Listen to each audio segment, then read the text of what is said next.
Hello, I'm Margarita. I'm a spatial experience designer, and what that means is bringing brands to life in kind of 3D environments, from kind of temporary spaces, pop-ups, through to more permanent structures like retail and workspaces, that sort of thing. What that means on like a day-to-day basis, really, it's quite collaborative. It's uniting different disciplines, working with graphic and strategy to develop experiences, bringing those to life through kind of 3D modeling, spatial planning, sketching, and mood boards, materials. And that's about it. Hi, my name's Lauren O'Shea and I'm an executive producer at Exceptional Alien. So what does an executive producer exactly mean? It means that you are running a job from brief through to its delivery, and that can be on many different varieties of projects, I guess, depending on the specific industry you're in. It could be an event, a podcast, a video, a TV commercial, or a product. You're also responsible for the timings, the budget, and your team that you are working with. So what does an average day look like for an executive producer or producer? Every day is completely different, and that's what I love about the role. You can come to work and get a new brief, which is really exciting, something that you've maybe done before, and then you know the process and pull everything together, or something that you've never done before, which is even more exciting. So you can then research into how you might do it, how you might action the next steps, look at creative people that you want to work with, and how you can bring the idea to life, pull together a team, and then start the production process. What other things that you could be doing in a day would be kind of pulling together budgets, scheduling, timings, speaking to maybe clients if you're in direct contact with clients, or production partners if you're working with them. And I guess depending on which specific kind of industry you're in, it's, you know, working through the deliverables just to make sure that everything is on time. That is a key responsibility of the producer, is taking ownership for the project and making sure that you're hitting all those key timings, and that you are going to deliver on budget, I guess, and also to the timings, to make sure that you don't want to miss any of those. Some key skills that are needed to become a producer or executive producer: being organized, being timely, being calm and in control.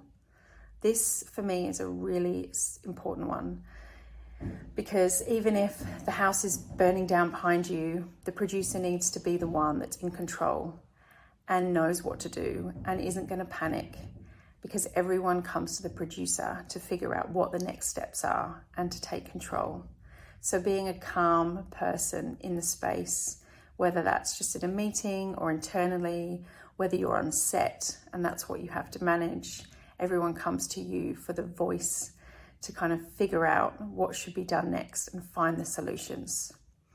Another key one is being one step ahead of everyone else.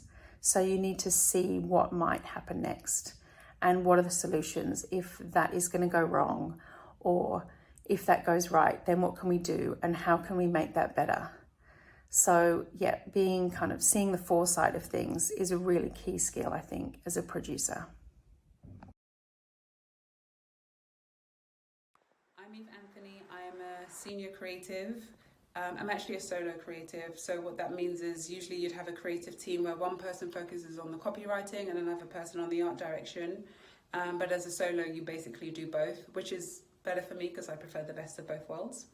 As a creative, I am responsible for creating the idea behind the ad and bringing the idea to life.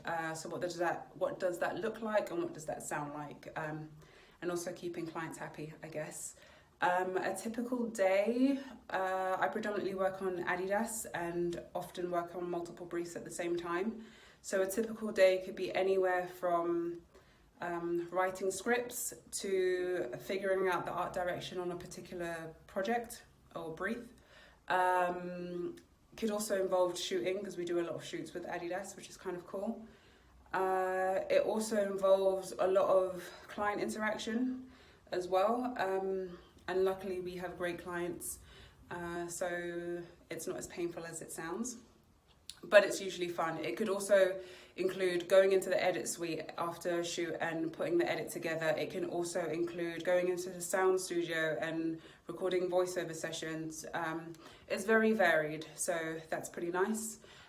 In terms of skill, I would say what's needed is, it sounds really cliche, but I guess just an open mind when it comes to creativity. The ability to be collaborative, because you will be working with a number of different people from a number of different departments. Confidence, that also sounds really corny, but it's true, because you kind of have to, you know, you can't sell an idea that you don't believe in. It took me a while to also understand that, but that's something that's really important. And I guess, yeah, the rest you just kind of learn as you go along. So it's pretty cool. Yeah, that's it. Bye-bye. Hi, I'm Lorna Boyd and I'm Director of Operations at JKR London. What's my job? Well, I'm responsible for how the creative work moves through the studio and also the studio itself. I like to define operations a little bit like an iPhone. So if you think about the studio, the creatives, the strategic department, they're actually the iPhone itself, but operations is the operating system, OS 10, that makes everything tick in the background. What's a day in the life like? Well, I'm always looking at our systems and processes, looking at how we can improve, but also looking at our space and how we're going to move to this environment where we're hybrid working. What skills are needed to do my job?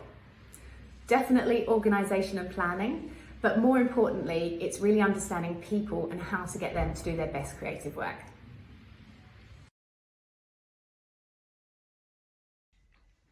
Hi, I'm Maisie and I'm a senior designer at JKR.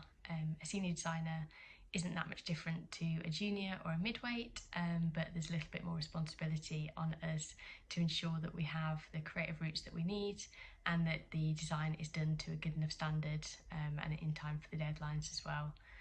At JKR we have design directors, which are the level above us, and they have oversight on the project. And they would do crits with us and tell us which routes to develop, which ideas are working better than other ideas, things that perhaps we need to watch out for from a client point of view, but it's really up to us to ensure that that gets done. And also we work a lot with other disciplines within the team as well, so I would have check-ins with the visualising team or the tone of voice team or the motion designers, and it'd be up to me to make sure they've got what they need in time, and also that they know what they're doing on the project as well.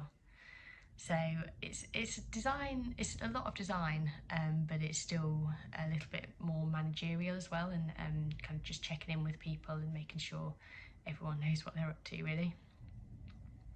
The average day very much depends on what stage of a project we're at. So in initial stages at kick-off, we really like to get out and about and see the world beyond a computer screen and Pinterest.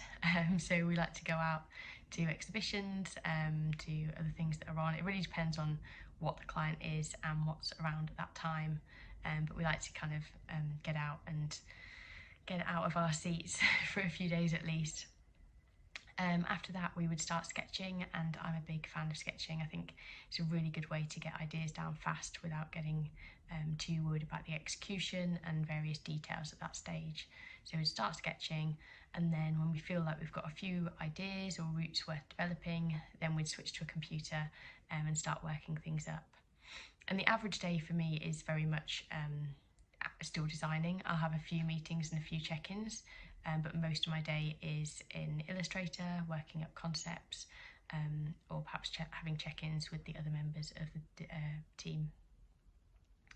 In terms of skills needed, there are some software skills that are kind of beneficial. So I work a lot with Illustrator, but we also use Photoshop, sometimes InDesign, sometimes a bit of After Effects. I'm trying to learn Cinema 4D. So those are all useful softwares that you could be learning. I think also a lot of our job really comes down to that idea generation, and so being able to see things in ways that other people perhaps might not, or be able to put things together in a new and unusual way. And also just working out what's right and wrong for the client is a lot of the creative process. So being able to criticise your own work really and say what's perhaps not right, so you know which ones to focus on a little bit more as well. Yeah, thanks very much. Hi, I'm Alice. I'm a designer at Jones Knowles Ritchie. A day in the life, kind of what I do on my average day. I work with kind of a wider creative team, doing everything from kind of sketching ideas to actually executing designs and kind of all of that lovely business. And then I kind of work with a wider team as well, just kind of like managing projects alongside. And in terms of skills, I think kind of I've always been a big believer that graphic design is actually kind of problem solving, it's creative problem solving, so I think that's kind of the biggest skill that you would need to have, and also just kind of like a passion for what you do as well really helps.